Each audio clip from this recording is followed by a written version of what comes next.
जीवन में लगातार असफलता मिलना और कार्यों में विलंब होने का क्या अर्थ समझा जाए? यदि किसी पाप, पूर्व पाप, वर्तमान पाप, इसको संभाल लो।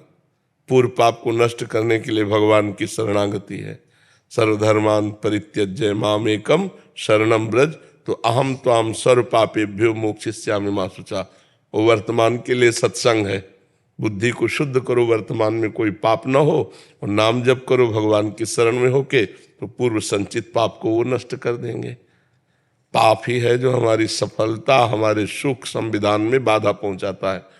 अनेक जन्मों का पाप हमें परेशान करता है, अनेक जन्मों का हिसाब किताब। इसीलिए भजन के बिना शांति नहीं। राधा राधा जपो, खूब राधा राधा जपो। कोई नशा न करो, पराई माता बहनों की तरफ गंदी दृष्टि से मत देखो, परोपकार करो, अभी सफलता मिल जाएगी। हम हर व्यक्ति से चाहते हैं कि अपने शरीर से किए हुए पाप का मार्जन करने के लिए किसी की सेवा करो, पशु पक्षी की सेवा करो, कोई मनुष्य बीमार हो उसकी सेवा करो। सेवा के बिना शरीर पवित्र नहीं होता। सेवा करो, ठाकुर जी की सेवा करो, माता पिता की सेवा करो, घर में बड़े बूढ़ों की सेवा करो, उनके शरीर दबाओ, उनके कपड़े धो, उनके सौंठ फेंको, उनको सुंदर भोजन पाओ, अभी बुद्धि शुद्ध हो जाएगी। उनके आशीर्वाद से अभी सफलता शुरू हो जाएगी। अपमान करना, बड़े बूढ़ों का मनमानी आचरण करना, नशा करना, गंदे आचरण, इससे सफलता थोड़ी होती है। यही हमें दुख का कारण बनते हैं, यही हमें दुख देते हैं। तो अच्छे आचरण वाले बनो, नाम जप करो। नाम जप करते हो क्या महाराज जी? पुराने जन्मों का भी बहुत होता है। पुराने जन्म क्यों नहीं? अब देखो हमारे पुराने जन्मों तो है, किडनी फेल है तो पुराने जन्मों का ही तो है। पुराने जो पाप हैं वो आकर के दुख देते हैं। तो नाम जप और बढ़ाओ। कुछ दिन किया था, कुछ कभी कभी करता हूँ मैं। नहीं, वही कभी कभी से काम नहीं चलता। जैसे दवा नियम से लेनी चाहिए, ऐसे रोज नियम से नाम जप करो, तब बात बनेगी। खूब नाम जप करो, अधिक से अधिक। हमेशा नाम जप करने के बाद ही ना असफलता आती लगती है बचपन से। कर्म करने के बाद भी महाराज जी मैं भाई हम ये कह रहे हैं, अभी कर रहे हो। पूर्व में जो बोया उसको कौन काटेगा? अभी जो बो रहे आगे आगे मिलेगा। जब नाम जप कर रहे हो तब दुर्गति नहीं रुक रही। जो नाम जप करोगे नहीं तो तुम्हारी दुर्दशा हो जाएगी। विचार करो, जब थोड़ा बड़ा धर्म कर्म कर रहे हो, नाम जप कर रहे हो, तब ये हालत है। अगर ये ना करते होते तो क्या हालत हो जाती? डूबने वाले को तिनके का सहारा होता है, तो भगवान के नाम का सहारा ले लो भैया। ये बहुत दुर्गतिपूर्ण संसार है। भजन को और कैसे बढ़ाए? भजन तभी बढ़ता है जब भजन पे महत्व हो जाए। जैसे हमें करोड़ रुपए पे महत्व हो जाए तो 5 रुपए का महत्व खत्म हो जाएगा। जिस कोटि का भजन होना वो नहीं हो रहा। हाँ, तो हमें महत्व हो जाए ना भजन का, हमारे अंदर भूख पैदा हो जाए भजन की। अब मैं भगवान के प्रेम में डूबना चाहता हूँ, भगवान के भजन में डूबना चाहता हूँ, तो हर समय हाय हाय मच जाएगी हृदय में कि एक सेकंड भी नाम न छूटने पावे। तद स्मरणेन परम व्याकुलते थे, नाम छूटते ही व्याकुलता पैदा हो जाए। तो ये बात तभी आएगी जब नाम पे महत्व बुद्धि हो जाएगी। नाम से बढ़कर कुछ नहीं है। अगर नाम छूटा तो हमारा जीवन बेकार। कहे हनुमंत विपत्ति प्रभु सोई, जब तो सुमिरन भजन न होई। जब हमारी भजन में महत्व बुद्धि हो जाएगी तो भजन नहीं छूटेगा। छूटता है तब जब अन्यत्र महत्व बुद्धि हो जाती है, कहीं धर्म कर्म में, कहीं भोग में, कहीं व्यक्ति में, पद प्रतिष्ठा में, अपने नाम रोशन करने में, तो भगवान का नाम छूट जाएगा। अगर भगवान के नाम में तो फिर एकाग्रता पूर्वक चलते रहे। गुरु जी जैसे भक्ति मार्ग में मुझे सिर्फ नाम जप आता है, ना कोई श्लोक आता है संस्कृत। इसी से सब हो जाएगा। इसी से सब मरा मरा कहकर ब्रह्म ऋषि हो गए, भगवान की लीला के गायन किए। तो नाम से सब हो। नाम निरंतर रटते रहो, सब आ जाए। राधे राधे महाराज। राधे राधे महाराज जी, आपके चरणों में कोटि कोटि प्रणाम। महाराज जी, 1 महीने बाद मेरी शादी है। मेरे नए जीवन में प्रवेश करने जा रही हूँ, पर मन में एक भय है। मैं निरंतर नाम जप भी करने का प्रयास कर रही हूँ, पर परिवर्तन से डर लग रहा है। महाराज जी, इस परिस्थिति में क्या करें? डरो, डरने की जरूरत नहीं। भगवान का भरोसा रखो। भगवान मंगल भवन है, जो करेंगे वो मंगल ही करेंगे। और भगवान से ही प्रार्थना करो, भगवान से ही आराधना करो कि मेरे जीवन यात्रा मंगलमय हो। महाराज जी, हमेशा से करा है, नाम जप करा हुआ है, और पता भी है कि सब कुछ सही होने वाला है, श्री जी की कृपा है, पर फिर भी वो जो डर है। हाँ, कोई बात नहीं, कोई बात नहीं है। थोड़ा डर भी बना रहेगा तो अच्छा रहेगा। अंदर अगर डर रहेगा तो भगवान का भरोसा पक्का रहेगा, भगवान की याद बनी रहेगी। डर भी अच्छा है। वो डर जो हमको सतमार्ग में ले जाए अच्छा है, और वो डर अच्छा नहीं जो सतमार्ग से हटा दे। जैसे इनकी बात थोड़ा गड़बड़ है, इन्होंने कहा कि नाम जप करने पर भी असफलता आती है, ऐसा नहीं होता। समझो, हमारी नाम जप हमारी असफलताओं को काटता है, पर उतना नाम जप है नहीं जितना हमारा पाप है, तो हमारे ऊपर अटैक कर रहा है। ये तो कौन नाम जप बचा रहा है आपको, नहीं तो मिट्टी में मिला दे। ऐसे ऐसे प्रारब्ध है कि धज्जियां उड़ा दे। भगवान का भजन तो छोड़ो ही मती, दुख मिले या सुख भगवान का भजन पकड़ लो तो जैसे बाढ़ में मोटा रस्सा मिल जाए पेड़ से बंधा हुआ, तो हम उससे सारे पार हो जाएं। ऐसे मम पद मन ही बांध बर डोरी, सब ममता भगवान के चरणों में समर्पित करके नाम जप करो तो निकल चलोगे इस संसार में। यहाँ सफलता क्या रुपया मिल जाना, सफलता क्या नौकरी मिल जाना, सफलता क्या भोग मिल जाना। कितने दिन नौकर बने रहोगे, कितने दिन पदाधिकारी बने रहोगे, मरोगे तो है ही।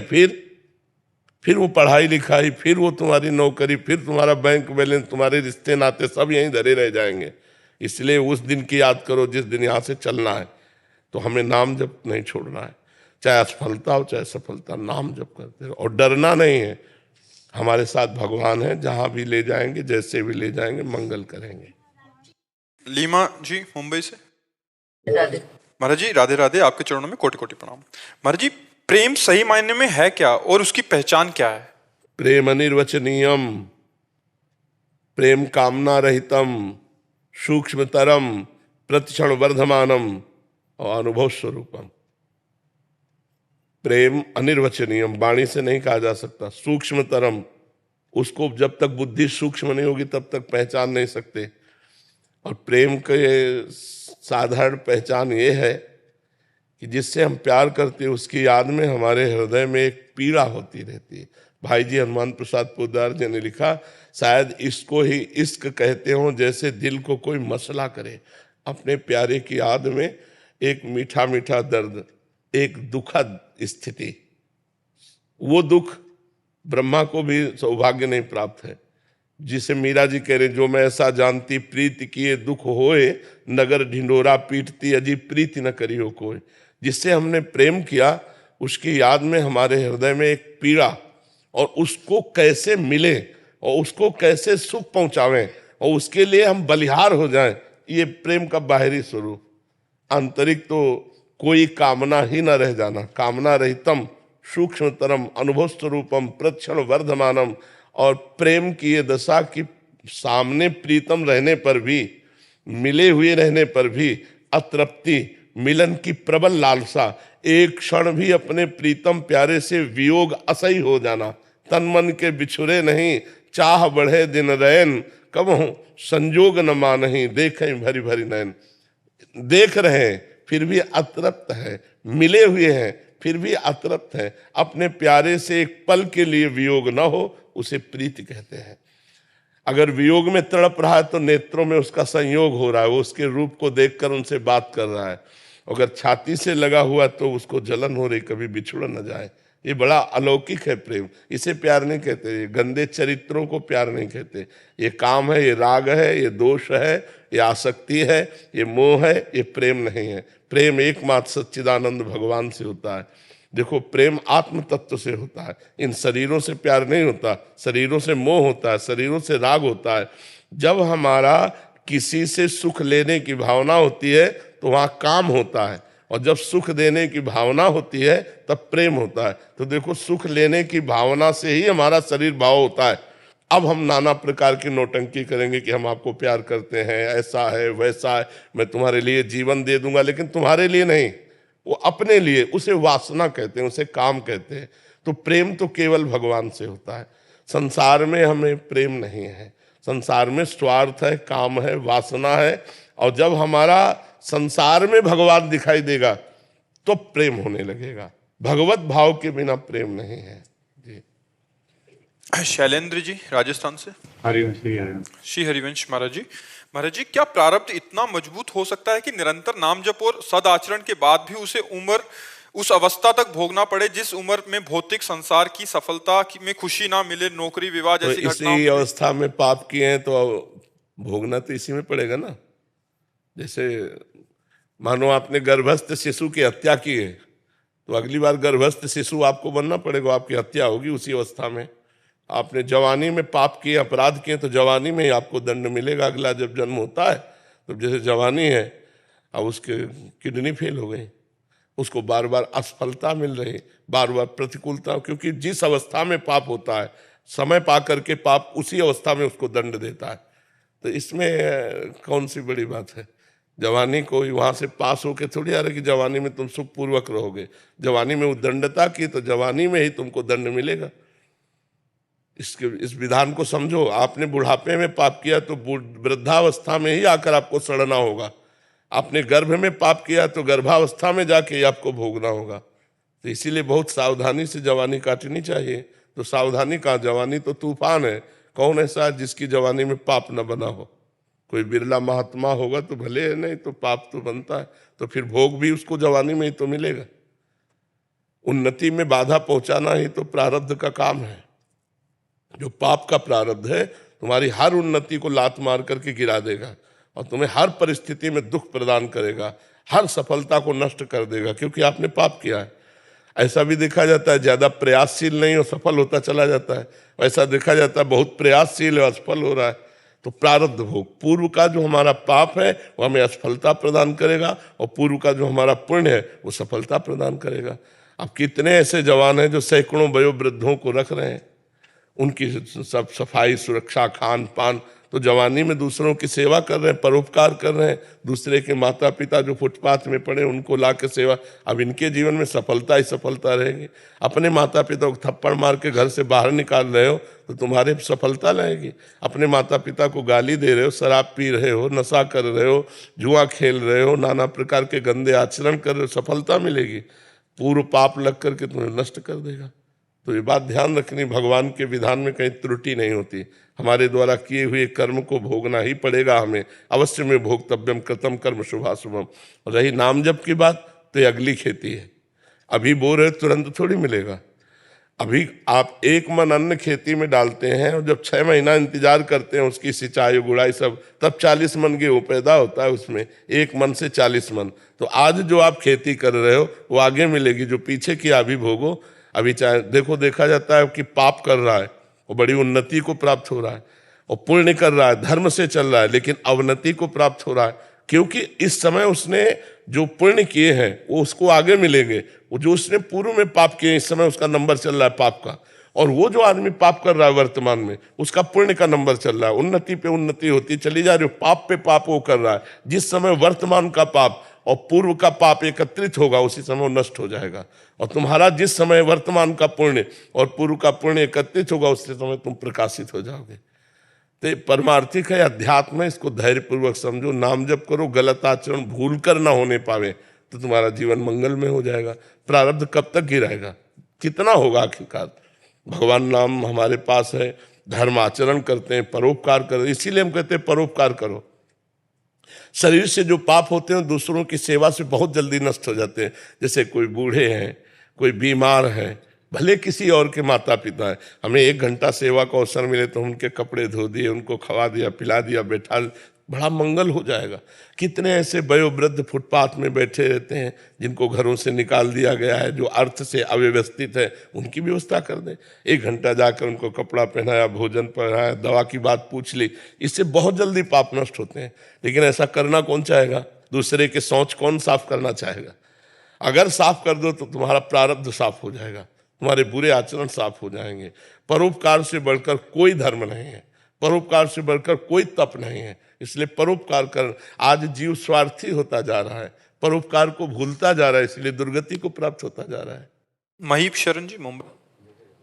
श्री हरिवंश महाराज जी, महाराज जी, जब हम प्रभु पर विश्वास करते हैं फिर भी मन में कभी कभी भयभीत सा रहता है मन, जबकि हम जानते हैं भगवान हमारा भला ही करेंगे। मन को कैसे? जब तक अंदर मन में मलिनता है तब तक भय बना ही रहेगा। निर्भयता आती जब मन हमारा निर्मल हो जाता है तब भय नहीं रहता, कोई भय नहीं रहता। जहां त्रुटि होगी वहीं भय होगा। जो हमने अभी इसी जन्म में आपको हम जज बना रहे हैं, आप अपने निर्णायक बनिए। आपसे ऐसे पाप हुए आपको दंड नहीं मिला, और वो पापों का अगर आपको दंड मिले तो आप विचार करो कितना भोग सकते हो। क्या भगवान ने आपको दंड दिया? न सरकार ने न भगवान ने, तो वो कोई फ्री थोड़ी है। वो आपके अंदर भय देता रहेगा, चिंता, शोक, भय, उद्वेग, और आगे चलकर आपको पटकेगा भी, गिराएगा भी। जो तुमने बोया है पहले उसे काटो। देखो हम तुम तो मनुष्य हैं, भगवान के बाप की बात बता रहे हैं। श्रवण कुमार को शब्द वेदी बाण मार दिया। उन्होंने समझा कोई मृग पानी पी रहा है। वो छोटे से घड़े में पानी भर रहे थे अपने माता पिता के लिए, माता पिता को तीर्थ यात्रा कांवर में करवा रहे थे। तो उन्होंने शब्द वेदी बाण संधान किया, वो जाके श्रवण कुमार की छाती में लगा। जब वहां गए तो देखा मनुष्य, अब तो बड़े परेशान हो गए। फिर उन प्राण निकल गए तो पानी लेकर गए श्रवण के माता पिता के पास। तो उनका बेटा विलंब क्यों हुआ, तो उत्तर नहीं दिया। तो बोले तुम मेरे बेटा नहीं हो सकते, क्योंकि मेरा बेटा एक शब्द का उत्तर तुरंत देता है। तुम कौन हो? तो उनका मैं चक्रवर्ती सम्राट अयोध्या नरेश महाराज दशरथ हूं, मेरे से अपराध बन गया, मैंने शब्द वेदी बाण का संधान किया और तुम्हारा पुत्र मर गया। तो उनका अब तो हम जीवित नहीं रहेंगे, क्योंकि आंखों से अंधे हैं। तो उन्होंने कहा हम सब व्यवस्था करेंगे। बोले नहीं, जैसे मैं आज अपने पुत्र वियोग में तड़प के मर रहा हूं, ऐसे तुम भी पुत्र वियोग में तड़प के मरोगे। तो ये भाई, हम तुम तो भजन करते हैं भगवान का। उनके बेटा भगवान थे राम जी। राम जी के ही वियोग में तड़प तड़प के दशरथ जी के प्राण गए। अब ये महान हुआ कि भगवान के वियोग में गए, लेकिन पुत्र वियोग में ही तो गए ना।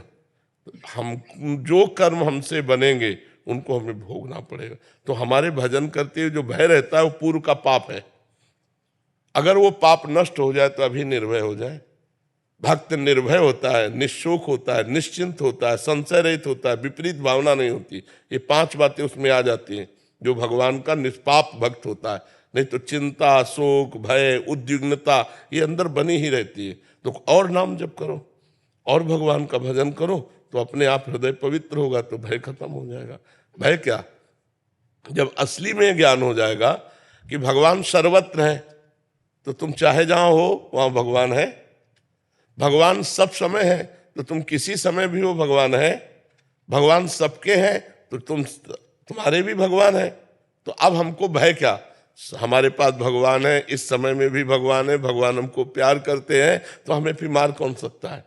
निर्भय हो जाए। लेकिन हमारे पाप अंदर है, वो हमें संकल्प विकल्प कराकर भयभीत कराते रहते हैं। तो नाम जप करो, भगवान की कथा सुनो, भगवान की सेवा पद्धति घर में विराजमान करो, और दूसरों को भगवान के भाव में लाकर अपने भाव में कि इसके अंदर भी भगवान है। किसी एक पशु पक्षी की भी सेवा कर लो तो हृदय शीतल हो जाएगा। ये बहुत जोर की हम आपको बात बताते हैं। किसी की भी सेवा कर दो, तुम्हारा मंगल हो जाएगा।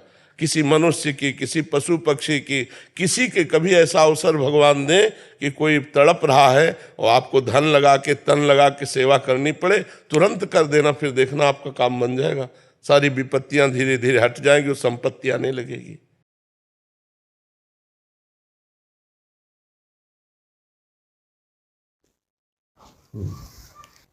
सिंहासन बत्तीसी 11वीं पुतली त्रिलोचना की कथा। राजा भोज हर दिन तैयार होकर सिंहासन पर बैठने के लिए राज दरबार पहुंचते रहे और हर दिन दिव्य सिंहासन की सुंदर पुतलियां जागृत होकर उन्हें टोकती रहीं।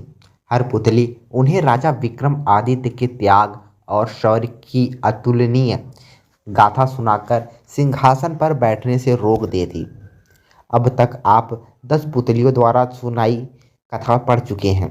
आइए आज पढ़ते हैं 11वीं पुतली त्रिलोचना की कहानी। अगले दिन राजा भोज दरबार में पहुंचे तो 11वीं पुतली त्रिलोचना जैसे जागृत होने के लिए तैयार ही बैठी थी। त्रिलोचना बोली, हे राजन भोज, आप प्रतिदिन इस सिंहासन पर बैठने के लिए आते हैं, राजा विक्रमादित्य की कथा सुनने के बाद लौट जाते हैं, फिर भी आपने अब तक हिम्मत नहीं हारी। राजा भोज का अभिमान अब तक कम हो चला था। वे विनम्रतापूर्वक बोले, हे सुंदरी, आप हमें राजा विक्रमादित्य की कौन सी कथा सुनाने वाली हैं? कृपया सुनाइए। हमारे साथ साथ नगर की प्रजा भी अपने पूर्व राजा की वीरता और त्याग से परिचित होना चाहती है। त्रिलोचना ने मुस्कुराकर कथा प्रारंभ की। हे राजन, राजा विक्रमादित्य बड़े प्रजापालक थे। उन्हें हमेशा अपनी प्रजा की सुख समृद्धि की चिंता सताती रहती थी। एक बार उन्होंने एक महायज्ञ कराने की ठानी। असंख्य राजा महाराजाओं, पंडितों और ऋषियों को आमंत्रित किया, यहाँ तक कि देवताओं को भी उन्होंने नहीं छोड़ा। पवन देवता को उन्होंने खुद निमंत्रण देने का मन बनाया था। समुद्र देवता को आमंत्रित करने का काम एक योग्य ब्राह्मण को सौंपा। दोनों अपने काम से विदा हुए। जब विक्रम वन में पहुँचे तो उन्होंने ध्यान करना शुरू किया ताकि पवन देव का पता ठिकाना ज्ञात हो। योग साधना से पता चला कि पवन देव आजकल सुमेरु पर्वत पर वास करते हैं। उन्होंने सोचा, अगर सुमेरु पर्वत पर पवन देवता का आवाहन किया जाए तो उनके दर्शन हो सकते हैं। उन्होंने दोनों वेतालों का स्मरण किया तो वे उपस्थित हो गए। उन्होंने उन्हें अपना उद्देश्य बताया। वेताल ने उन्हें आनन फनन में सुमेरु पर्वत की चोटी पर पहुंचा दिया। चोटी पर इतनी तेज हवा थी कि पैर जमाना मुश्किल था। बड़े बड़े वृक्ष और चट्टान अपनी जगह से उखड़कर दूर चले जा रहे थे, मगर विक्रम तनिक भी विचलित नहीं हुए। वे योग साधना में सिद्धहस्त थे, इसलिए एक जगह अचल होकर बैठ गए। बाहरी दुनिया को भूलकर पवन देव की साधना में रत हो गए। ना कुछ खाना, ना पीना, सोना और आराम करना भूलकर साधना में लीन रहे। आखिरकार पवन देव ने सुधि ली। हवा का बहाव बिल्कुल थम गया। मंद मंद बहती हुई वायु शरीर की सारी थकान मिटाने लगी। आकाशवाणी हुई, हे राजा विक्रमादित्य, तुम्हारी साधना से हम प्रसन्न हुए। अपनी इच्छा बताइए।